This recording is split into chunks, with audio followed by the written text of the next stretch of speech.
കൃപയുടെ വാസസ്ഥലം കൃപാസനം, കൃപയുടെ വാസസ്ഥലം കൃപാസനം. വേദനിക്കുന്നവർക്കെന്നും ആത്മധൈര്യത്തിനഭിഷേകം, വചനത്തിനഭിഷേകം, ആത്മസൗഖ്യത്തിനഭിഷേകം. വരുവിൻ നിങ്ങൾ യേശുവിൻ സന്നിധേ, അവനേകും സാന്ത്വനം. കൃപയുടെ വാസസ്ഥലം കൃപാസനം, കൃപയുടെ വാസസ്ഥലം കൃപാസനം.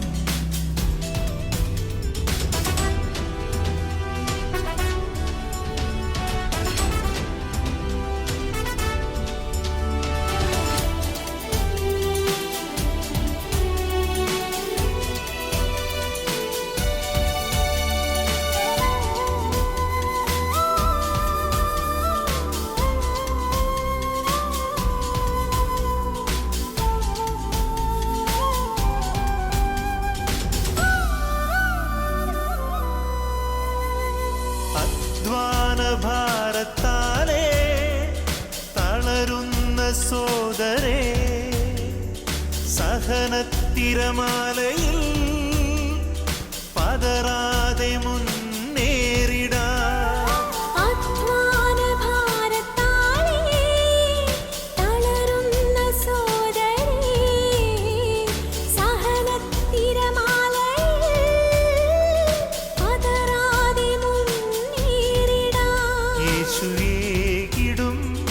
അഭിഷേകം സാന്ത്വനാഭിഷേകം, യേശുവേകിടും അഭിഷേകം സാന്ത്വനാഭിഷേകം.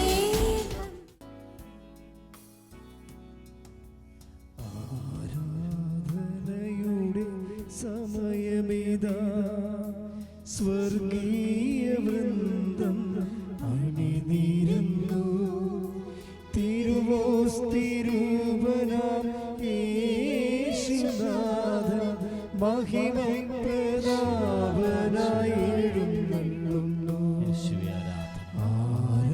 ആരാധനയുടെ സമയമിതാ, സ്വർഗീയ വൃന്ദം അണിനിരന്നു.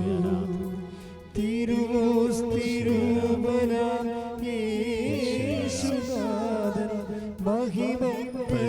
മഹിമപ്രതാപനായി ദിവ്യകാരുണ്യത്തിന് നേരവും ആരാധനയും പുകഴ്ചയും ഉണ്ടായിരിക്കട്ടെ. പരിശുദ്ധ പരമ ദിവ്യകാരുണ്യത്തിന് നേരവും ആരാധനയും സ്തുതിയും പുകഴ്ചയും ഉണ്ടായിരിക്കട്ടെ. പരിശുദ്ധ പരമ ദിവ്യകാരുണ്യത്തിന് നേരവും ആരാധനയും സ്തുതിയും പുകഴ്ചയും ഉണ്ടായിരിക്കട്ടെ. യേശുവേ ആരാധന. കരങ്ങൾ ഉയർത്തിക്കൊണ്ട് സ്തുതിക്കട്ടെ. Hallelujah, hallelujah, hallelujah. യേശുവേ സ്തോത്രം, യേശുവേ നന്ദി കർത്താവേ, സ്തോത്രം ദൈവമേ. സ്തുതിക്കുന്ന കർത്താവേ, ആരാധിക്കുന്നു. Hallelujah, hallelujah, hallelujah, hallelujah. യേശുവേ നന്ദി കർത്താവേ, സ്തോത്രം ദൈവമേ. സ്തുതിക്കുന്ന കർത്താവേ, ആരാധിക്കുന്ന ദൈവമേ, ഞങ്ങളങ്ങേ മഹത്വപ്പെടുത്തുന്ന കർത്താവേ. Hallelujah, hallelujah, hallelujah, hallelujah. യേശുവേ നന്ദി, യേശുവേ നന്ദി, യേശുവേ നന്ദി, യേശുവേ മഹത്വം. Hallelujah, hallelujah, hallelujah, hallelujah, hallelujah, hallelujah, യേശുവേ ആരാധന. Hallelujah, hallelujah, hallelujah, hallelujah, hallelujah, hallelujah. യേശുവേ ആരാധന. ഹല്ലേലൂയ, ഹല്ലേലൂയ, യേശുവേ ആരാധന. പ്രിയമുള്ളവർ, മർക്കോസിൻ്റെ സുവിശേഷം 6:52 അത് വായിക്കുമ്പോൾ നമുക്ക് വളരെ കൃത്യമായ ഒരു വചനം അതിലുണ്ട്. അതായത് അപ്പം വർദ്ധിപ്പിച്ച് കഴിഞ്ഞ് നടക്കുന്ന സംഭവങ്ങളാണത്. ആ സംഭവം കഴിയുമ്പോൾ എന്താണ് സുവിശേഷകനോട് പരിശുദ്ധാത്മാവ് പറഞ്ഞത്? അപ്പം വർദ്ധിപ്പിച്ചു, 5 അപ്പം 5000 പേർ കൊണ്ട് തീറ്റിപ്പോറ്റി. പക്ഷേ ഇങ്ങനെ ഇപ്പം നിനക്ക് ഇൻക്രിമെൻറ്റ് കിട്ടി, അല്ലെങ്കിൽ ബോണസ് കിട്ടി, അല്ലെങ്കിൽ ജോലി കിട്ടി, അല്ലെങ്കിൽ പെട്ടെന്ന് പ്രൊമോഷൻ കിട്ടി, നിൻ്റെ രോഗം മാറി, നിനക്ക് വീട് കിട്ടി, വിവാഹം കഴിച്ച് നിനക്ക് മക്കളുണ്ടായി, ഇങ്ങനെ കുറേ അഭിവൃദ്ധികളൊക്കെ ഉണ്ടാകുമ്പോഴേ ഈ അഭിവൃദ്ധിക്കെല്ലാം ദൈവത്തിൻ്റെ ഒരു ഉദ്ദേശമുണ്ട്. വായിച്ചോളൂ 6:52. മർക്കോസിൻ്റെ സുവിശേഷം കാരണം അപ്പത്തെക്കുറിച്ച് അവർ ഗ്രഹിച്ചിരുന്നില്ല. അപ്പോൾ അത്ഭുതങ്ങൾ നടക്കുമ്പോൾ എന്താ സംഭവം? അപ്പത്തിൻ്റെ അകത്തുള്ള അനുഗ്രഹത്തെ ഗ്രഹിക്കാൻ ഈശോ പറയും. 6:52 എന്താ പറയുന്നത്? ഓരോ അത്ഭുതങ്ങൾ. ഇപ്പോൾ എത്രയോ സാക്ഷ്യങ്ങൾ ഇവിടെ പറയുന്നു, അതായത് ഒരു രസകരമായൊരു സാക്ഷ്യം, അതായത് മരിയ റെജിയുടെ സാക്ഷ്യമില്ലേ. മരിയ റെജിക്ക് എന്താ പ്രശ്നം വെച്ച് കഴിഞ്ഞാൽ, അവർ വയറ്റിൽ ഉള്ള ആളാണ്. റെജി അവരുടെ ഭർത്താവാണ്. അവർക്ക് 11 വർഷമായിട്ട് മക്കളില്ല. 11 വർഷമായിട്ട് മക്കളില്ല. അപ്പോൾ 2016 കൂടി അവരെല്ലാം മെഡിസിൻ സ്റ്റോപ്പ് ചെയ്യും. പക്ഷെ ദൈവത്തിനോടുള്ള സമർപ്പണം, ആശ്രയം സ്റ്റോപ്പ് ചെയ്യത്തില്ല. അതിൽ മാത്രം ആശ്രയിക്കും. അപ്പോൾ ഒരു ദിവസം ഇവരുടെ കൂട്ടുകാരത്തിയുണ്ട്. നിങ്ങൾ ഈ സ്റ്റോറി ഭയങ്കര രസമാണ്. ഒരു ദിവസം ഇവളുടെ കൂട്ടുകാരത്തി റോസ്മേരിക്ക് മാതാവിൻ്റെ ദർശനം ഉണ്ടായി. അപ്പം അതേസമയം തന്നെ മരിയ റെജി കരയണ ദർശനം ഉണ്ടായി. സ്വപ്നമായിരുന്നു. ഒരു സ്വപ്നത്തിൽ കൃപാസനം മാതാവ് നിൽക്കുന്നു, മരിയ റെജി നിലവിളിക്കുന്നു. റോസ്മേരിക്ക് കിട്ടുന്ന സ്വപ്നമാണ്. അത് വേറെ സ്ഥലത്താണ് അവർ താമസിക്കുന്നത്. റോസ്മേരി ഈ സ്വപ്നം ഉണ്ടായതിനു ശേഷം ഉടനെ മരിയ റെജി വിളിക്കടി, നീ എത്രയും വേഗം കൃപാസനത്തിൽ പോകണം. എന്തിനാണെന്ന് ചോദിക്കേണ്ടത്, നീ അവിടെ ചെന്നാൽ മതി, എന്തോ കാര്യമുണ്ടടി എന്ന് പറയും. കാര്യം എന്താ? അപ്പോൾ ഇവർ ചോദിക്കും എന്താ പ്രശ്നം? അതായത് ഇന്നലെ നിന്നെ മാതാവിനെ ഞാൻ ഒരുമിച്ച് സ്വപ്നം കണ്ടെന്ന് പറയും. അപ്പോൾ ഇവരങ്ങോട്ടും ഞെട്ടിപ്പോവും. കാര്യം ഇവരെ ഉടമ്പടി എടുക്കണമെന്നൊക്കെ പറഞ്ഞിരിക്കുന്നുണ്ടെങ്കിലും ഒക്കത്തില്ലേ, എങ്ങനെയായിരിക്കും, കിട്ടത്തില്ലേ, ഇങ്ങനെ പല ഒരു ഡൗട്ടാണ്. അപ്പം അങ്ങനെ വരണം. അത് കാരണം ഇവരെന്തിലും ഇവിടെ വന്നു. ഈ റോസ്മേരി പറഞ്ഞത് കൊണ്ട് ഇവരിവിടെ വരും. ഇവിടെ വരുമ്പോൾ അവർ പറഞ്ഞു, ഞാൻ ഒന്നും പറഞ്ഞില്ല, കരയുക മാത്രമേ ചെയ്തുള്ളൂ. ഇതിൽ അവർ പറയുന്ന ഒരു ലാംഗ്വേജ് ഉണ്ട്. ഞാൻ ഒന്നും പറഞ്ഞില്ല അമ്മയോട്, ഞാൻ കരയുക മാത്രമേ ചെയ്തുള്ളൂ. അമ്മ എൻ്റെ കണ്ണീരിൻ്റെ അർത്ഥം മനസ്സിലാക്കിയെന്ന്. ഒയ്യോ, ഇത് ഈ കാലഘട്ടങ്ങളിൽ കേട്ട സാക്ഷ്യങ്ങൾ ഏറ്റവും നല്ല ഒരു ക്വാളിറ്റി സാക്ഷ്യമാണ്. ഞാനൊന്നും പറഞ്ഞില്ല അമ്മയോട്, ഞാൻ കരയുക മാത്രമേ ചെയ്തുള്ളൂ. വാവിട്ട് കരഞ്ഞ്. പക്ഷെ അമ്മ എൻ്റെ കണ്ണീരിൻ്റെ അർത്ഥം മനസ്സിലാക്കി. ഞാൻ ആഴ്ച പ്രഗ്നൻ്റ് ആയെന്ന്. പ്രൈസ്തലാണ്. ആ കുഞ്ഞിനെയും കൊണ്ടുവന്നൊരു സാക്ഷ്യം പറയണത്. ആ 11 വർഷമായിട്ട് മക്കളില്ലാത്തവരാണ്. ഞാൻ പറഞ്ഞു, എൻ്റെ മക്കളെ ഇത്തിരി വിശ്വാസമുള്ളവൻ അത് ഒത്തിരിയാക്കി എടുക്കണം. ഒത്തിരി വിശ്വാസമുള്ളവൻ സാക്ഷിയായി മാറണം. അതെപ്പോഴും നമ്മൾ ശ്രദ്ധിക്കണം. ഇത്തിരി വിശ്വാസമുള്ളവൻ അത് ഒത്തിരിയാക്കി എടുക്കണം. ഒത്തിരി വിശ്വാസമുള്ളവൻ കർത്താവിൻ്റെ ഏറ്റവും ശക്തരായ സാക്ഷികളായി മാറണം. അല്ലെ ഇനിയും ദൈവത്തെ കൊണ്ട് വല്ലതും നേടാൻ പറ്റുമോ എന്നും പറഞ്ഞുകൊണ്ട് ഇങ്ങനെ തലയും ചൊരുകി ഇങ്ങനെ അനുഗ്രഹപ്പാട്ടിൽ നടക്കരുത്. മറിച്ച് എനിക്ക് എന്ത് ചെയ്യാൻ പറ്റും, ഒരു വിശ്വാസ നിലയിൽ എനിക്കെങ്ങനെ സാക്ഷ്യം വഹിക്കാൻ പറ്റും എന്ന് നീ ചിന്തിക്കണം, എന്ന് നീ ആലോചിക്കണം. എന്നിട്ട് കർത്താവേ എന്നെ സാക്ഷിയാക്കി മാറ്റണമെന്ന് പ്രാർത്ഥിക്കുക. കർത്താവേ അങ്ങയുടെ പീഡാനുഭവത്തിന്റെ കുരിശുമരണത്തിന്റെ ഉയർത്തെഴുന്നേൽപ്പിന്റെ വീണ്ടും വരവിന്റെ സാക്ഷിയായി അഭിഷേകം ശ്രദ്ധിക്കട്ടെ. Hallelujah hallelujah hallelujah. കരങ്ങൾ ഉയർത്തിക്കൊണ്ട് ശ്രദ്ധിക്കട്ടെ. Hallelujah hallelujah hallelujah. കർത്താവായ ദൈവമേ, അവിടുത്തെ സാന്നിധ്യത്തെ ഓർത്ത് നന്ദി പറയുന്ന കർത്താവേ, ജനതയുടെ മനസ്സിനെ തീർത്ഥമാക്കുന്ന ചിന്തകളാൽ അഭിഷേകിച്ച് നന്ദി പറയുന്നു. യേശുവേ ആരാധന, കർത്താവേ ആരാധന, യേശുവേ ആരാധന.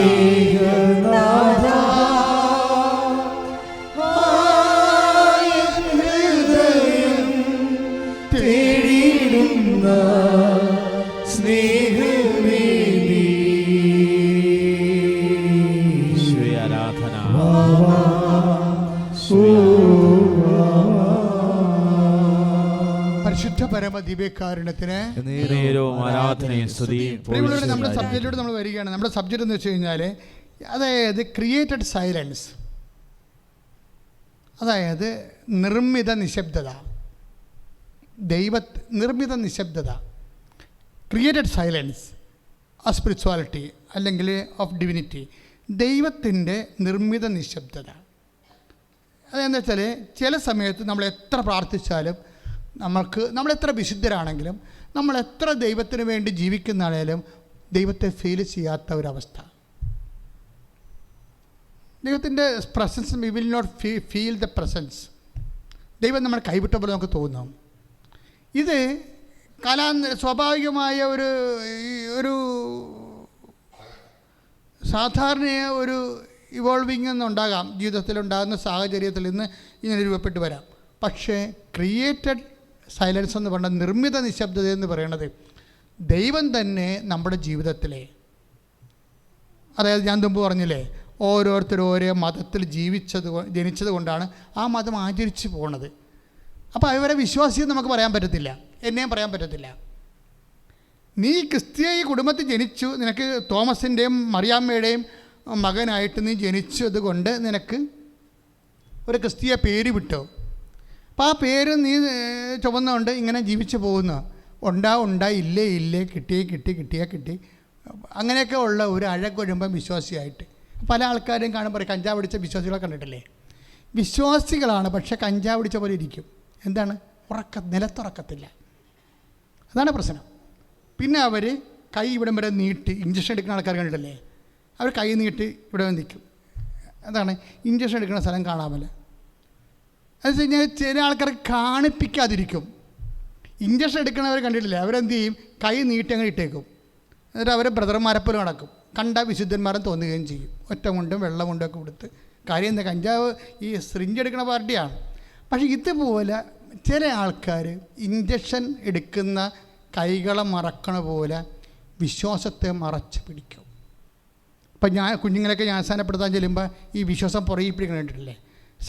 കുയ്ജു എന്നൊക്കെ പറഞ്ഞ് പേരിടണ എന്താ? അവന് ക്രിസ്ത്യൻ പേരൊന്നും എടുത്തില്ല അവൻ. കാര്യം അവന് വിശ്വാസം മറച്ച് പിടിക്കണം. അതുതന്നെ, അവന് വിശ്വാസം മറച്ച് പിടിക്കണം. ഇങ്ങനെ എന്തോ മറച്ച് പിടിക്കാൻ വേണ്ടി അച്ഛന്മാർ തന്നെ അവരുടെ വസ്ത്രം ഇടാതെ ഓരോ സ്ഥലങ്ങളിൽ നടക്കണം കണ്ടില്ലേ? ഇപ്പം നമ്മൾ ഈ ടി വി തന്നെ ചില ആൾക്കാർ ഇൻ്റർവ്യൂ കൊടുക്കുന്നത് പാൻസും കോട്ട് ഇട്ടല്ലേ? ഫാക്ടറി ജീവനക്കാരെ പോലെ കൊടുക്കണില്ല. എന്താ കാര്യം? അവർക്കെന്തോ മറച്ച് പിടിക്കാനുണ്ട്. വിശ്വാസം മറച്ച് പിടിക്കുന്ന ആൾക്കാർ അവരവിശ്വാസികളാണ്. ശരിക്കും പറഞ്ഞാൽ അവർ പേടിക്കുന്നു, വിശ്വാസത്തെ പേടിക്കുന്നു. ഞാനൊരു വിശ്വാസിയാണെന്ന് ഏറ്റു പറയാൻ വേണ്ടി അവർക്ക് ഭയങ്കര ബുദ്ധിമുട്ട്. ഞാനൊരു വൈദികനാണ്, സിസ്റ്ററാണെന്ന് ഏറ്റു പറയാൻ വേണ്ടി ബുദ്ധിമുട്ട്. അതാണ് ഈ ക്രൈസിസ് എന്ന് പറയണത്, ഐഡൻറ്റിറ്റി ക്രൈസിസ് എന്ന് പറയണത്. ഇതെല്ലാം ശരിക്കും പറഞ്ഞിരിക്കുന്നാൽ അത് ശരിക്കും പണിക്കുറ്റം തന്നെയാണ്. ഓരോ വസ്തുവിനും പണിക്കുറ്റം ഉണ്ടാവുമല്ലോ. അത് ഫോർമേറ്റ് ചെയ്ത് വന്ന സമയത്ത് കിട്ടുന്ന ആശയങ്ങൾക്ക് വന്നിരിക്കുന്ന പ്രശ്നമാണത്. മറ്റു ധൈര്യത്തോടെ കർത്താവിനെ പ്രഘോഷിക്കാൻ അവർക്കറിയത്തില്ല. കർത്താവെന്ന് പോലും വിളിക്കുമെന്നറിയില്ല നമുക്ക്. ചില ആൾക്കാർ കർത്താവെന്ന് വിളിക്കുന്നതും ക്രിസ്ത്യാനിയാണെന്ന് അറിയപ്പെടുന്നതൊക്കെ അവർക്ക് ഭയങ്കര പച്ചമലർത്തി പറഞ്ഞാൽ പോക്കണം കേടാണ്. അതായത് വിശ്വാസിയുടെ കുടുംബത്തിൽ ജനിച്ചിട്ട് അതിൻ്റെ പേരിൽ ക്രിസ്ത്യാനി എന്നിങ്ങനെ അറിയപ്പെടുന്ന ഒരു അവസ്ഥ ഉണ്ട് ഇവിടെ. ചില ആൾക്കാർ അത് നമുക്ക് വരുമാനം കിട്ടില്ലെങ്കിൽ അത് വിറ്റ് കളയും. അവിടെ ചെമ്പ പിച്ചള അലൂമിനിയം കൊടുക്കാനുണ്ടോ, വിശ്വാസം കൊടുക്കാനുണ്ടോ എന്നൊക്കെ പറഞ്ഞുകൊണ്ട് ആൾക്കാർ ആക്രികൾ വരത്തില്ലേ? അപ്പോൾ ആക്രിക്കാർ എല്ലാ കാലത്തും ഉണ്ടായിട്ടുണ്ട്. അവരെല്ലാം വന്നു എല്ലാ സാധനവും സെക്കൻഡ് ഹാൻഡ് വിലക്കെടുക്കും. അവർ വിശ്വാസം എടുക്കും. അങ്ങനെ എത്രയോ പേര് കൊടുത്ത് പദവി കിട്ടാൻ വേണ്ടി എത്രയോ പേര് അവിടെ വിശ്വാസം വിറ്റു. ചില ആൾക്കാർ ക്രിസ്ത്യാനിയാണെന്നുള്ള പേരിൽ അവർക്ക് അവിടെ പ്രതിഭ അംഗീകരിക്കത്തില്ലെന്ന് അവർക്ക് തോന്നിയപ്പോൾ അവർ ആ വിശ്വാസം വിറ്റല്ല, അവിടെ പ്രതിഭ അംഗീകരിച്ചു, അവർക്ക് ദേശീയ പുരസ്കാരം കിട്ടി. ഇങ്ങനെ ഈ വിശ്വാസത്തെ എപ്പോഴും വിലക്കെടുക്കാൻ വേണ്ടി നിൽക്കുന്ന ഒരവസരം. കാരണം നമ്മുടെ കയ്യിലുള്ളത് എന്തിനാണെന്ന് നമ്മൾ അറിയാത്തടത്തോളം കാലം നമ്മളത് വിൽക്കും. നമ്മുടെ കയ്യിലുള്ള എന്തിനാണ് വേണ്ടിയാണ് ഉള്ളതെന്ന് അറിയാത്തടത്തോളം കാലം അത് വിൽക്കും. എന്താണ്? അറിയാതെ കിട്ടിയതാണ്. അപ്പനും അമ്മയും ക്രിസ്ത്യാനി ആയപ്പോൾ കൊണ്ട് ബൈ ചാൻസ് കിട്ടിപ്പോയതാണ് ഈ വിശ്വാസം. അതാണ് ഈ വിശ്വാസത്തിൻ്റെ പ്രശ്നം. എന്താ പ്രശ്നം വെച്ചാൽ അത് നമ്മൾക്ക് മാത്രമല്ല, അത് ദൈവത്തിനറിയാം. ഇതൊക്കെ വെറുതെ ഇങ്ങനെ ഓട്ടോമാറ്റിക് പ്രോഡക്റ്റായിട്ട് വിശ്വാസിയാണെന്നറിയാം. ഒരു വിശ്വാസത്തിൻ്റെ ഒരു കുടുംബത്തിൽ നിന്ന് വന്ന ഉൽപ്പന്നമായിട്ട് വന്നു പോയതാണിത്. അല്ല, ഇതൊന്ന് അറിഞ്ഞും കണ്ടും ചെയ്തു വന്നിട്ടുള്ള കാര്യങ്ങളല്ല. അതുകൊണ്ട് തന്നെ ഇവിടെ വിശ്വാസം ദൈവം ടെസ്റ്റ് ചെയ്യും. എങ്ങനെ ടെസ്റ്റ് ചെയ്യണത്? ഫിഡേലിറ്റി വെച്ചാണ് ടെസ്റ്റ് ചെയ്യണത്. ഈ വിശ്വസ്തത ടെസ്റ്റ് ചെയ്തുകൊണ്ടിരിക്കും. വിശ്വാസമല്ല പ്രശ്നം. വിശ്വാസം നമുക്ക് അവസരം കിട്ടിയതാണ്. 5 പൈസ മുടക്കില്ലാതെ എൻ്റെ അപ്പൻ്റെ പേര് പീറ്റർ എന്നാണ്, എൻ്റെ അമ്മയുടെ പേര് ഫിലോമിന എന്നാണ്. അവരുടെ മകനായി ജനിച്ചതുകൊണ്ട് ഞാൻ ജോസഫായിട്ട് അങ്ങനെ മാറിയിരിക്കുകയാണ്. പക്ഷേ ഇപ്പം ഞാൻ പേയ്മെൻറ്റ് നടത്തിയിട്ടുണ്ട്. എന്താ കാര്യം എന്നറിയാമോ? ജീവിതത്തിൽ ഇപ്പം നമുക്കൊരു പ്രമാണം കിട്ടി, പ്രമാണം കിട്ടിയെന്ന് പറഞ്ഞാൽ ആ പ്രമാണം എഴുതി കിട്ടുമെന്ന് പറഞ്ഞാൽ ഉടനെ ബാങ്കിൽ കൊണ്ടുചെന്നാൽ അവർ പറയും പറ്റിയിട്ട് അവിടെ നിന്ന് ചോദിക്കും. പ്രമാണം കിട്ടിയൊരു കാര്യമുണ്ടോ, പറ്റിയിട്ട് അവിടെ നിന്ന് ചോദിക്കും. അപ്പോൾ പറഞ്ഞ് പൊക്കോര് ചെയ്തിട്ടില്ല, ഇത് ചെയ്യാൻ പറ്റത്തില്ലെന്ന് പറയും. വില്ലേജ് ഓഫീസർ പറഞ്ഞ് ചെയ്യാൻ പറ്റത്തില്ല, കാര്യം എന്താ, ഇത് ഭാഗോടമ്പടി ചെയ്തിട്ടില്ല. ഭാഗോടമ്പടി ചെയ്യാത്തത് എന്താണ്? എത്ര പേരുണ്ട്, അപ്പന് എത്ര പെങ്ങന്മാരുണ്ട്? എൻ്റെ കുടുംബത്തിൽ ഭാഗോടമ്പടി ഉണ്ടായ സമയത്ത് അപ്പൻ്റെ പെങ്ങന്മാർ മരിച്ചു പോയവരുടെ സർട്ടിഫിക്കറ്റ് ഞാൻ ഹാജരാക്കേണ്ടി വന്നു. ഒരാൾ ജീവിച്ചിരുന്ന സമയത്ത് അയാളെ വിളിച്ചു വരുത്തി ഒപ്പിരേണ്ട ആവശ്യം വന്നു. ഭയങ്കര പ്രായം ഉണ്ടായതാണ്. പക്ഷേ നമ്മൾ വിളിച്ചുകൊണ്ട് പോയി. എന്താ കാര്യം? മറ്റുള്ളവർ ജീവിച്ചിരിക്കുന്നവർ ഒന്നെങ്കിലും അവർ ഒപ്പിടണം, അല്ലെങ്കിൽ നമുക്ക് ഒഴിവ് തരണം. അതുകൊണ്ടാണ് പൊക്കൂര ചെയ്യാത്തത്. പല ആൾക്കാരുടെയും വിശ്വാസത്തിൽ വേറെ വിശ്വാസം കിടപ്പുണ്ട്, അതുകൊണ്ട് ഇത് പൊക്കൂര ചെയ്യാൻ പറ്റത്തില്ല. ഒന്നാം പ്രമാണത്തിൻ്റെ പ്രശ്നം അതാണ്. പല ആൾക്കാരുടെയും വിശ്വാസത്തിൽ വേറെ ആൾക്കാരുടെ വിശ്വാസമുണ്ട്. വെച്ചാൽ ഞാൻ കെട്ടിവന്ന വീടൊരു കത്തോലിക്ക വീടാണ്, പക്ഷേ അവിടുത്തെ അമ്മയുടെ പരിപാടി എന്താണെന്നറിയാവോ? അലമാരി തെക്ക് പടിഞ്ഞോട്ട് നീക്കി വെക്കുക. എൻ്റെ അലമാരി അവർ അത് വടക്ക് തെക്കോട്ട് നോക്കിയിരുന്ന അലമാരി അമ്മ എപ്പോഴും എടുത്ത് തെക്ക് പടിഞ്ഞോട്ട് വെക്കും. എനിക്ക് അലമാരി തുറക്കാൻ പറ്റണില്ല, എനിക്ക് അലമാരി തുറക്കാൻ പറ്റണില്ല. എന്താ കാര്യം? തെക്കോട്ട് നോക്കിയിരുന്ന അലമാരി പണം പോയിക്കൊണ്ടിരിക്കും. തെക്ക് പടിഞ്ഞോട്ടാണ് നോക്കണേ, പണം ഇങ്ങനെ വന്നുകൊണ്ടിരിക്കും. ആരാണ്? കത്തോലിക്ക കാണ്ടാമൃഗം, അമ്മായിയമ്മ. ഇങ്ങനെ കുറേ അന്ധവിശ്വാസങ്ങളെ യേശുക്രിസ്തുവിനെ സ്വീകരിച്ചിട്ട് മനുഷ്യനുണ്ട്. എന്താ കാര്യം? നമ്മുടെ വിശ്വാസത്തിൻ്റെ കൂടെ വേറെ വിശ്വാസങ്ങൾ കയറിക്കിടക്കും. അതുകൊണ്ടാണ് ഇത് ചെയ്യാൻ പറ്റാത്തത്. നമ്മുടെ പുരയിടത്തിൻ്റെ അവകാശികൾക്ക് ഇതിൻ്റെ ഈ അവകാശത്തിൽ വേറെ ആൾക്കാർക്ക് അവകാശം ഉണ്ടാകും. നിൻ്റെ വിശ്വാസത്തിൽ അന്ധവിശ്വാസമോ അബദ്ധവിശ്വാസമോ വേറെ വല്ല വിശ്വാസമോ ഉണ്ടെങ്കിൽ അത് കറക്റ്റ് ചെയ്യേണ്ടി വരും. യേശു ക്രിസ്തുവാണ് ഏകരക്ഷകൻ എന്നുള്ളതാണ് വിശ്വാസം. ഈ വിശ്വാസത്തിൽ എല്ലാം സത്യം. യേശുവിന് മുമ്പിവിടെ മതങ്ങളുണ്ടായിരുന്നില്ലേ? അതും സത്യം. അപ്പോഴേ ഏകരക്ഷകൻ എന്ന കൺസെപ്റ്റ് ഇല്ല. എവിടെ വിശ്വസിച്ചാലും ദൈവമാണ് എല്ലായിടത്തും. അപ്പോൾ ഇങ്ങനെ ചിന്തിക്കുന്ന മോറൽ തിയോളജിസ്റ്റ് ഉണ്ടെന്ന് ഞാൻ അർത്ഥിക്കാൻ പറഞ്ഞായിരുന്നു. അവരുടെ പ്രോഡക്റ്റായിട്ട് പുറത്തിറങ്ങണവരാണ് വഞ്ചി സ്കൂളൊക്കെ കണ്ടുപോകുന്ന ആൾക്കാർ. അവർക്ക് ബോധമില്ല, സഭ എന്താണെന്ന് അറിയത്തില്ല. അവരുടെ ഒരു താല്പര്യത്തിന് വേണ്ടി മൊത്തം സഭയെ നശിപ്പിക്കാൻ അവർ തയ്യാറാണ്. അവരുടെ ഒരു വ്യക്തിയുടെ വിഷയത്തിന് വേണ്ടി മൊത്തം സഭയെ നശിപ്പിക്കാനും തീ കൊടുക്കാൻ അവർ തയ്യാറാണ്. അപ്പോൾ അതെന്തൊരു മനസ്സാണ് ശരിക്കും പറഞ്ഞാൽ. അപ്പോൾ അവിടെ എന്താ വെച്ച് കഴിഞ്ഞാൽ ആ വിശ്വാസമൊക്കെ ഒന്നും പോക്കുവരവ് ചെയ്തിട്ടില്ല. പോക്കുവരവിനകത്തെ ടാക്സ് അടക്കണം, നമ്മുടെ പേരിലാക്കണം. അല്ല എഴുതി കിട്ടിയിട്ട് കാര്യമില്ല, അപ്പനും അമ്മയും എഴുതി തന്നിട്ട് കാര്യമില്ല. അത് പോക്കുവരവ് ചെയ്യണം, ടാക്സ് അടക്കണം. നിൻ്റെ വിശ്വാസം നിനക്ക് കിട്ടിയ വിശ്വാസം നിൻ്റെ വിശ്വാസമാകണമെങ്കിൽ നീ പൊക്കൂര ചെയ്യണം. എന്താണ്? നീ ടാക്സ് അടക്കണം. എന്താ ടാക്സ് എന്ന് പറയണത്? വിശ്വസ്തത. അതിനു വേണ്ടി നീ പേയ്മെൻറ്റ് ചെയ്യണം. ഞാൻ യേശുക്രിസ്തു വിശ്വസിക്കുന്നതിൻ്റെ പേരിൽ എനിക്ക് സഹനങ്ങളുണ്ടെങ്കിൽ, എനിക്ക് സംഘർഷങ്ങളുണ്ടെങ്കിൽ, എനിക്ക് പരീക്ഷകളുണ്ടെങ്കിൽ ഞാനതിനെ എൻ്റെ മാനസികവും ശാരീരികവും ആയിട്ടുള്ള എല്ലാ സങ്കടങ്ങളോടുകൂടിയും അത് കർത്താവിനെ കുറിച്ചിനെ ഇവിടെ കൂട്ടിവെച്ചുകൊണ്ട് ഞാൻ യേശുക്രിസ്തുവിനെ മഹത്വപ്പെടുത്തിക്കൊണ്ട് ഞാൻ എൻ്റെ വിശ്വാസം തെളിച്ചിട്ട് ഈ വിശ്വാസം എൻ്റെ വിശ്വാസമാക്കും. ആരുടെ വിശ്വാസം? എൻ്റെ മാതാപിതാക്കന്മാരിൽ എനിക്ക് പകർന്നു കിട്ടിയ വിശ്വാസം എൻ്റെ വിശ്വാസമായി മാറണത് അത് എൻ്റെ പേരിൽ ഞാൻ പൊക്കുവര ചെയ്തിട്ട് ടാക്സ് അടച്ചിട്ട് പറ്റുചീട്ട് വാങ്ങിക്കുമ്പോഴാണ്. ഇന്ന് എല്ലാവരുടെ കയ്യിലും പ്രമാണമുണ്ട്, പക്ഷേ പറ്റുചീട്ടില്ല. എന്താ പൊക്കുവര ചെയ്തിട്ടില്ല. ഇങ്ങനെ ദൈവം ഇത് പൊക്കുവര ചെയ്യേണ്ട ഒരു സമയമുണ്ട്. നമുക്ക് ക്ലേശങ്ങൾ നൽകിക്കൊണ്ട് നമ്മൾ ചെയ്യാത്ത കുറ്റത്തിന് നമ്മൾക്ക് കള്ളക്കേസ് വന്നുകൊണ്ട് ഇപ്പോൾ ചില ആൾക്കാർ പറഞ്ഞു, എൻ്റെ അച്ഛാ ഇപ്പം ഞാൻ കോടതി എന്നെ വെറുതെ വിട്ടു, പക്ഷേ ഞാൻ 15 ദിവസം ജയിലിൽ കിടന്നായിരുന്നു. പക്ഷേ ദൈവം ഉണ്ടെങ്കിൽ തെറ്റ് ചെയ്യാത്ത എന്നെ എന്തിന് ജയിലിലിട്ടെന്ന് ചോദിക്കുവരെ. എന്നോട് പലരും ചോദിച്ചിട്ടുണ്ട്. പോസ്കോ കേസിന് വരെ ജയിലിൽ കിടന്ന ആൾക്കാർ അവസാനം തെളിവില്ലാതെ ചെയ്യാത്ത കുറ്റത്തിന് അവരെ കരഞ്ഞിട്ടുണ്ട് നേരത്തെ. അച്ഛാ ഞാനല്ല, എന്നെ പറ്റിച്ചതാണിത്, എന്നെ അകത്താക്കാൻ വേണ്ടി മനഃപൂർവ്വം കരുതിക്കൂട്ടി ചെയ്തതാണ്. കാരണം നമ്മുടെ നിയമത്തിൻ്റെ ഒരു അവസ്ഥ എന്ന് പറഞ്ഞത് ഭയങ്കരമാണേ. അതായത് ചില ആൾക്കാരുടെ ചിലപ്പോൾ ഈ വാക്കാപ്പാട്ടമെന്ന് പറഞ്ഞില്ലേ, അതായത് പാട്ടത്തിന് ഒരു വാക്ക് പറഞ്ഞാൽ മതി, അപ്പോൾ അത് നിയമമായിട്ട് മാറണ പോലെ ഉള്ള അവസ്ഥ. ചില ആൾക്കാരുടെ മൊഴി കേട്ടാൽ മതി, അപ്പോൾ അത് നിയമമായിട്ട് വരണ രീതി അവസ്ഥകളുണ്ട്. അപ്പോൾ അതുകൊണ്ട് അത് വെച്ച് മുതലെടുക്കുന്നവരുണ്ട്, അത് വെച്ച് തന്നെ മുതലെടുക്കുന്ന ആൾക്കാർ ഒത്തിരി പേരുണ്ട്. അപ്പോൾ ഇങ്ങനെ വരുമ്പോൾ ചില നിരപരാധികൾ ജയിലിൽ വീഴും. അപ്പം അങ്ങനെ വരുമ്പോൾ ഉള്ള അവസ്ഥ അവരൊന്നും നമ്മളോട് ചോദിക്കുക, വെച്ചാൽ ഞാൻ ഒരു തെറ്റും ചെയ്തിട്ടില്ല, ദൈവം ഉണ്ടെങ്കിൽ പിന്നെ എന്തുകൊണ്ട് തെറ്റ് ചെയ്യാത്ത ഞാൻ ജയിലിൽ അനുഭവിച്ചു? അപ്പോൾ ഞാൻ അവനോട് ചോദിക്കും, കാരണം കൂടാതെ അല്ലേ ഈശോ ശിക്ഷിക്കപ്പെട്ടത്? അപ്പം നീ ഈശോനെ പോലെ കാരണം കൂടാതെ ശിക്ഷിക്കപ്പെടുമ്പോൾ അത് കർത്താവിൻ്റെ കൂടെ വെച്ച് കഴിഞ്ഞാൽ തീർച്ചയായിട്ടും നീ ദൈവത്തിൻ്റെ സ്വന്തമായി മാറും. കാര്യം എന്താ, ഞാനും എൻ്റെ ജീവിതത്തിൽ കാരണം കൂടാത്ത കുറേ കാര്യങ്ങൾക്ക് ആൾക്കാരുടെയൊക്കെ നിന്ന് പല വിഷയത്തിൽ നിന്ന് എനിക്ക് സങ്കടങ്ങൾ വന്നിട്ടുണ്ട്. എല്ലാവർക്കും അതുപോലെ പലതരത്തിലുള്ള വിഷയങ്ങളുണ്ട്. അപ്പം ഞാൻ തെറ്റ് ചെയ്തില്ലല്ലോ, പിന്നെ എനിക്കെന്ത് സംഭവിച്ചെന്ന് ചോദിച്ചാൽ ഇതാണ് നമ്മുടെ ആസ്തി എന്ന് പറയണത്. തെറ്റ് ചെയ്തിട്ട് നമ്മൾ ശിക്ഷ മേടിച്ചിട്ട് ദൈവത്തിന് അതുകൊണ്ട് പ്രയോജനമൊന്നുമില്ല, വിശ്വാസ ജീവിതത്തിൽ പ്രയോജനമില്ല. മറിച്ച് നമ്മൾ ചെയ്യാത്ത കുറ്റം, ഇപ്പം ചില ആൾക്കാർ പറയും, ഞാൻ കുഞ്ഞുനാൾ മുതൽ കർത്താവിനോട് ഞാൻ പറഞ്ഞതാണ് കള്ളു കുടിക്കാത്ത ഒരാളെ എനിക്ക് തരണമേ എന്ന്, ഞാൻ ജീവിച്ചിരിക്കത്തില്ല എന്ന് പറഞ്ഞു. പക്ഷേ ഇവൻ കള്ളു കുടിയത് മാത്രമേ ആക്കുള്ളൂ. അപ്പോൾ നമ്മൾ പ്രാർത്ഥിക്കണമല്ല നമുക്ക് കിട്ടണത്. അപ്പോൾ അങ്ങനെ കിട്ടുമ്പോൾ ദൈവം നമുക്ക് തരുമ്പോൾ അതിനോട് നമ്മൾ കാണിക്കുന്ന നിലപാടുകൾ, അതാണ് വിശ്വസ്തത എന്ന് പറയണത്. ഇത്രയും സഹനം ഉണ്ടായിട്ടും ഇതിലൊന്നും എനിക്ക് പങ്കില്ലാഞ്ഞിട്ടും ഞാൻ യേശുക്രിസ്തുവിനെ പ്രതി കർത്താവിൻ്റെ നാമത്തിൽ സ്വീകരിക്കുമ്പോൾ നമ്മൾ സ്വീകരിക്കണം കർത്താവിനെ തന്നെയാണ്. എന്തിൻ്റെ പേരിൽ? നമ്മുടെ വിശ്വാസത്തിൻ്റെ പേരിൽ. അപ്പോൾ എന്തായി മാറും? നമ്മൾ ദൈവത്തിൻ്റെ വിശ്വസ്തയായി മാറും, വിശ്വസ്തനായി മാറും. അതാണ് നമ്മുടെ ആസ്തി, അതാണ് ദൈവത്തിൻ്റെ ഉദ്ദേശം. അതുകൊണ്ടാണ് ഈ ആബ്സെൻസ് ഓഫ് ഗോഡ് വരണത്. എന്താണ്? ദൈവം ഇല്ലാത്ത അവസ്ഥ. ദൈവം ഉണ്ടാകും, പക്ഷേ ഇല്ലാത്തതുപോലെ തോന്നും നമുക്ക്. മാർത്തായ്ക്ക് എങ്ങനെയാണ്? ഈശോ ഉണ്ടായിരുന്നു, പക്ഷേ മാർത്തായ്ക്ക് അവിടെ ഇല്ലാത്തതുപോലെ അനുഭവപ്പെട്ടു. ദൈവത്തിന് എത്ര അടുപ്പമുണ്ടെങ്കിലും ദൈവം ഉണ്ടാകും. ദൈവത്തിന് വിഷയത്തെക്കുറിച്ച് കൃത്യമായിട്ട് അറിയാം.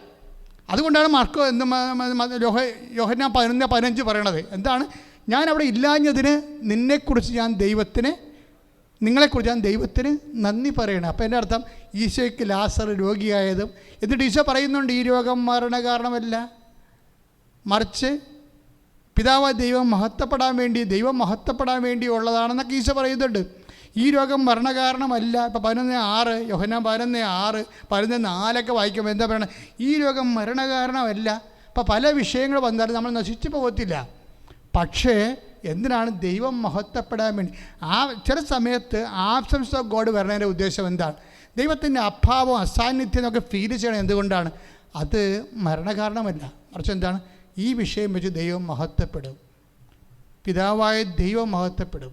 അപ്പം അങ്ങനെ വരുമ്പോൾ ദൈവം മഹത്വമാണല്ലോ നമുക്ക് കൃപയായി മാറണത്.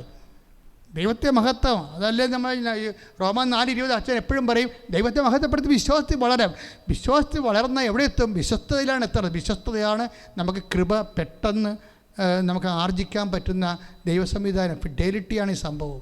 അപ്പോൾ നീ ഏത് കുടുംബത്തിൽ ജനിച്ചാലും നിനക്കത് ഓശാരം കിട്ടിയ വിശ്വാസമാണ്. പക്ഷെ അത് ദൈവം, അത് നിൻ്റെ ഓണർഷിപ്പ് നിനക്ക് തരണമെന്നുണ്ടെങ്കിൽ you have to pay in cash and kind, pay in faith and fidelity. അത് നീ വിശ്വാസത്തിലും വിശ്വസ്തതയിലുമാണ് നിനക്ക് പേ ചെയ്യേണ്ടത്. അങ്ങനെ ഒരു അവസ്ഥ വരുമ്പോൾ ദൈവം ഇല്ലെന്ന് തോന്നുന്ന ഒരു സമയം വരും. പക്ഷേ ആ സമയം നീ ഓർക്കും, ഇപ്പോൾ ദൈവം മനഃപൂർവ്വം കരുതിക്കുട്ടി മാറാണെന്ന് നിനക്ക് മനസ്സിലായില്ലേ? മനഃപൂർവ്വം കരുതിക്കുട്ടി മാറും ദൈവം നിൻ്റെ ജീവിതത്തിൽ നിന്ന്. അത് നീ മനസ്സിലാക്കണം.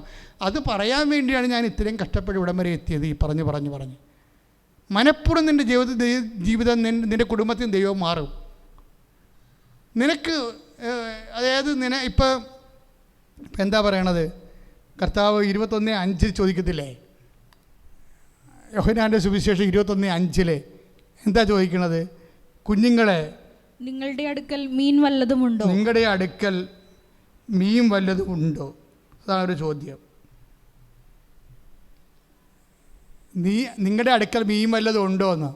ആ ചോദ്യത്തിൻ്റെ കൂടെ എനിക്ക് കൂട്ടിവെക്കാൻ ഇഷ്ടം ഏതാണെന്നറിയാവോ? ഈ 21:5 ചോദ്യം ഉള്ളത്. കുഞ്ഞുങ്ങളെ, നിങ്ങളുടെ അടുത്ത് മീൻ വല്ലതും ഉണ്ടോ എന്ന് ചോദിക്കണ ഈശോയ്ക്കറിയാം ആ കടലിൽ കരുനന്തം പോലും ഇല്ലെന്ന്.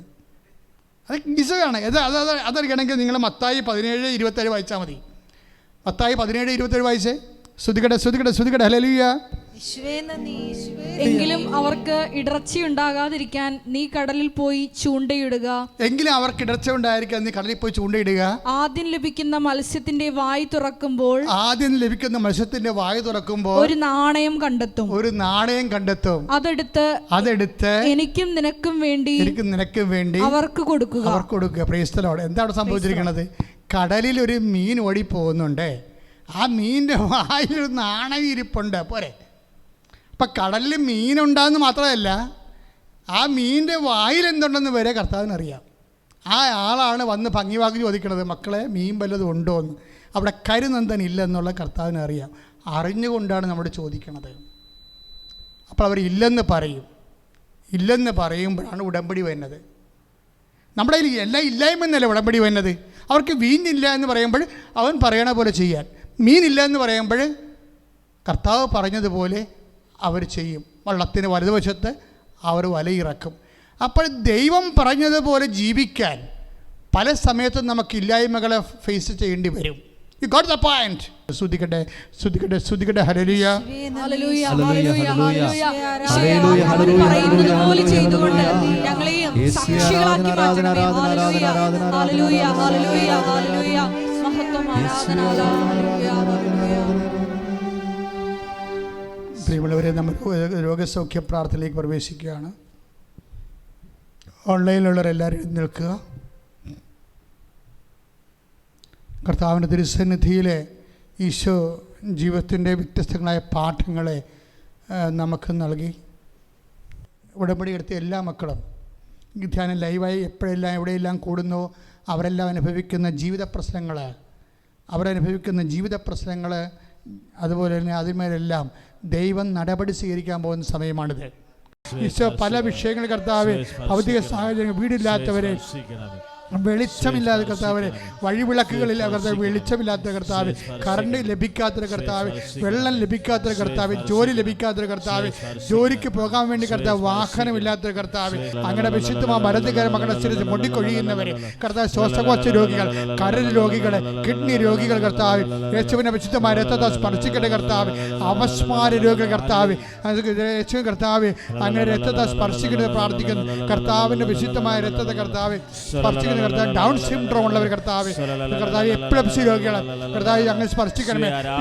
സ്പർശിക്കുന്ന പറഞ്ഞത് സാമ്പത്തിക കടങ്ങളുള്ളവരെ, കടങ്ങളെ കർത്താവ്, കടകൾ പൊട്ടിപ്പോയവർ, വരുമാന മാർഗമില്ലാത്തവർ കർത്താവ്, ജോലി നഷ്ടപ്പെട്ട കർത്താവ്, ജോലി നഷ്ടപ്പെട്ട് പുറത്ത് നിൽക്കുന്ന കർത്താവ്, പരീക്ഷ തോറ്റ കർത്താവ്, നൈപുണ്യ പരീക്ഷകൾ കർത്താവ്, അതുപോലെ തന്നെ കർത്താവ് പലതരത്തിലുള്ള യോഗ്യത പരീക്ഷകൾ കർത്താവ്, അത് എഴുതി തോറ്റവർ പരീക്ഷ കർത്താവ്, അത് അതിൻ്റെ ഉത്തരം കർത്താവ്, അതിൻ്റെ റിസൾട്ട് പ്രതീക്ഷിക്കുന്നവർ കർത്താവ്, കുടുംബത്തിൽ കലഹമുണ്ടായി കർത്താവ്, മാനസികമായിട്ട് ഭാര്യാഭർത്തക്കന്മാർ അകന്നു പോയവർ, ഡൈവേഴ്സിന് ഒരുങ്ങുന്നവർ കർത്താവ്, ഒരുങ്ങിക്കഴിഞ്ഞതിന് ശേഷം കർത്താവ് വീണ്ടും യോജിക്കാൻ വേണ്ടി ആഗ്രഹിക്കുന്നവർ കർത്താവ്, അവരെല്ലാ സ്ഥലത്തും പ്രാർത്ഥിക്കുന്നു. മക്കളില്ലാത്ത സ്ഥലത്ത് പ്രാർത്ഥിക്കുന്നു. ഒരു തുണ്ട് ഭൂമി ഇല്ലാത്ത സ്ഥലത്ത് കടലോരങ്ങൾ താമസിക്കുന്നവരെ കർത്താവ്, കടലിൻ്റെ ഭീഷണി അനുഭവിക്കുന്നവരെ, അവരെന്ത് ചെയ്യണമെന്ന് അറിയാതെ വിറങ്ങി നിൽക്കുന്നവരെ, അവരുടെ വിഷയങ്ങൾ മുഴുവനായി ഏൽപ്പിച്ച് പ്രാർത്ഥിക്കും. മലയോരങ്ങൾ താമസിക്കുന്നവർ കർത്താവ്, വൃഷ്ടിപ്രദേശങ്ങളും കർത്താവ്, ഉരുപൊട്ടലുള്ള സ്ഥലങ്ങളിലെല്ലാം കർത്താവ്, ഭീഷണിയോടെ താമസിക്കുന്നവർ, വെള്ളമൊഴുക്ക് പാടുള്ളവർ കർത്താവ്, പ്രളയം വന്ന് മുടിയവർ കർത്താവ്, പ്രളയം വരുവയില്ല എന്ന് പറഞ്ഞ് പേടിക്കുന്നവർ കർത്താവ്, ഇങ്ങനെ എന്ത് ചെയ്യും, എവിടെ പോയി, എങ്ങനെ ജീവിക്കുന്ന അറിയാൻ പറ്റാതെ വേദനയോട് ജീവിക്കുന്നവരെ സ്പർശിക്കണമേ. മക്കളെ ഓർത്ത്, മക്കളുടെ ദുർനടപ്പിന് ഓർത്ത്, മക്കളുടെ തെറ്റായ പ്രണയ ബന്ധങ്ങളെ ഓർത്തുകൊണ്ട്, വിശ്വാസ തകർച്ച ഓർത്തുകൊണ്ടും, കൂദാശ ജീവിതം വിട്ടുനിൽക്കുന്നതിന് ഓർത്തുകൊണ്ട് കർത്താവ്, വ്യത്യസ്തമായ വിഷയങ്ങളിൽ വേദന അനുഭവിക്കുന്നവരെ ദൈവമേ സ്പർശിക്കണമെന്ന് പ്രാർത്ഥിക്കുന്നു. അമ്മേ, പരിശുദ്ധമ്മേ, ദേവമാതാവേ, എല്ലാവർക്കും വേണ്ടി മധ്യസ്ഥം പ്രാർത്ഥിക്കണമേ. എന്റെ കർത്താവിന്റെ ഉന്നതമായ നാമത്തിലെ സഭയുടെ അധികാരത്തെ കുറിച്ചിട്ട് അടയാളത്തിൽ മാരകരോഗങ്ങള്, തീരാവേദികള്, ദുരിതങ്ങള് യേശുവിന്റെ നാമത്തില് മാറിപ്പോകട്ടെ.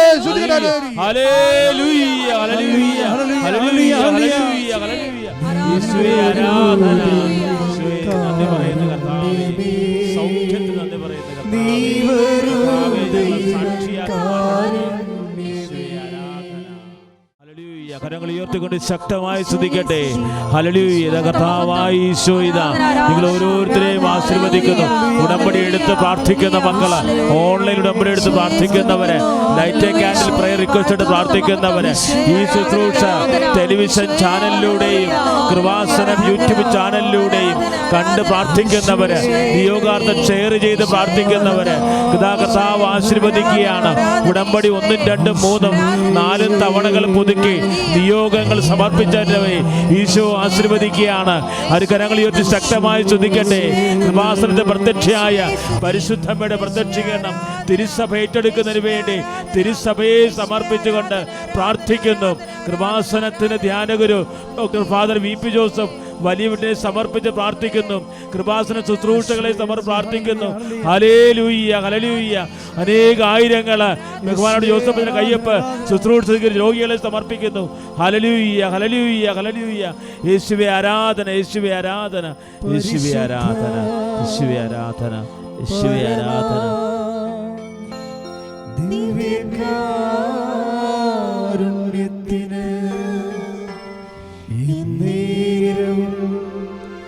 ആരാധനയും യേശുവേ ആരാധന, സ്തുതിയും യേശുവേ ആരാധന, പുകഴ്ചയും യേശുവേ ആരാധന, ഉണ്ടായിരിക്കട്ടെ. യേശുവേ